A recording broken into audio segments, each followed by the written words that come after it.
You're tired, your body's done for the day, the lights are off, the house is settled down, and you lie there expecting things to go quiet. Then your mind picks back up. It drifts to something you said earlier. Maybe it was a sentence you wish you had worded differently. Tomorrow starts forming in your head before it even gets here. It's an email, a meeting, a decision that still feels unfinished. And it doesn't feel panic, it just feels very sharp and awake. There's almost a sense that this is what a responsible person does. And I'm not talking about sleep habits or caffeine or anything technical. I mean that moment when nothing is required of you and you still can't let go. It's the pattern most steady, disciplined people don't even question. Here's what happened. Somewhere along the way, you started to believe that if you stopped thinking about everything, something important might slip. Now, it doesn't sound extreme when you say it quietly to yourself. It sounds like ownership. You carry weight all during the day, so why wouldn't your mind keep carrying it at night? You replay conversations because the relationship matters. You walk through tomorrow because you want to be prepared. You think through problems because you care about the outcome. And from the inside, that feels like maturity. But notice what's happening in the room when this is going on.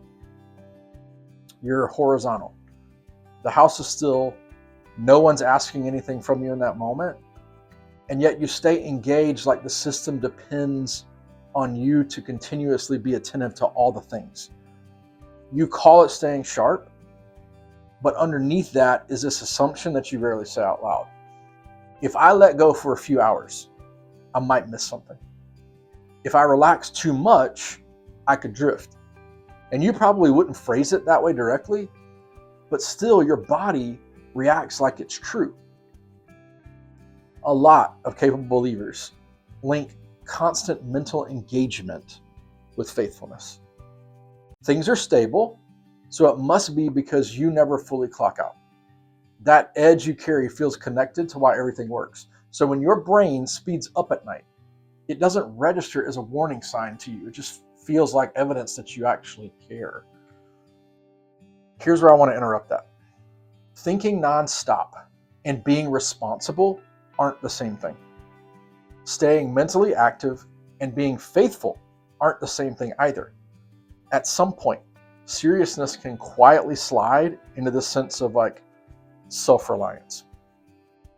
You trust God, you pray, you try to move with integrity, then the lights go out and your mind keeps acting like outcomes hinge on your analysis of the situation. You revisit that conversation because precision in that moment feels protective. And then you rehearse tomorrow because preparation for you feels very stabilizing. And underneath all of that, there's this simple equation. It says, as long as I keep thinking about it, things are going to hold. And that belief can look very humble on the surface.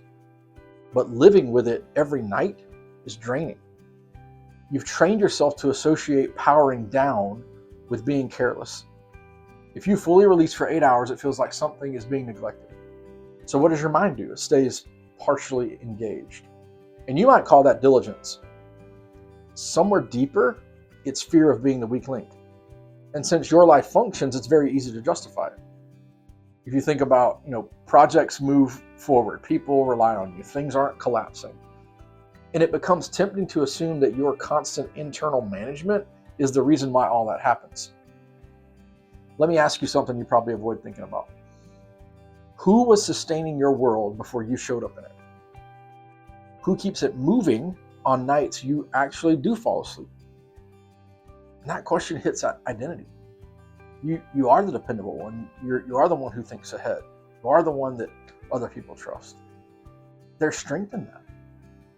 There's also this really subtle belief that all of your unceasing effort is the glue that holds all of that together. When your brain won't shut off, it reveals what you're actually relying on, and not what you affirm during the day, but what you actually lean on when control is removed.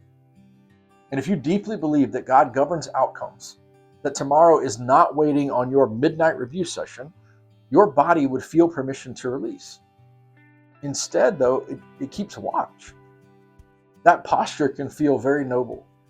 It also carries this unspoken assumption that you are more essential than you say. Now, I'm not questioning your care. I'm asking about the belief underneath it. The idea that your constant engagement is what earns stability. You are thoughtful, you are disciplined, and that matters. Over time, you may have started to believe that nonstop thinking is what keeps everything from unraveling. So you lie there, you're tired, and you're still managing the future in your head. You say to yourself, I'll rest once this season changes, or after the deal closes, or when the kids get older, when the pressure finally eases up. And the pattern doesn't disappear because the driver is internal. It's the conviction that letting your mind go quiet is risky. And what makes this tricky is that your night thoughts don't feel chaotic. They feel productive. You're organizing, you're refining, you're anticipating the next day. And from the inside, it feels like leadership. Leadership that never releases can slowly turn into trying to hold the whole structure up yourself. You were invited to be faithful inside a system you didn't create. That's different from being the one who sustains it. When your head hits the pillow and your brain speeds up, it points to something deeper than sleep. It points to trust. You've assumed that if you stop thinking, you stop protecting. So your mind keeps going long after your body is asking for rest. Underneath all of that is a simple sentence. If I stop thinking about it, something important will fall apart. And as long as that belief stays in place, your nights will look the same. You'll remain competent, you'll keep showing up, and you'll carry an exhaustion that's going to be very hard for you to name. Meanwhile, your mind will keep trying to run the world after dark.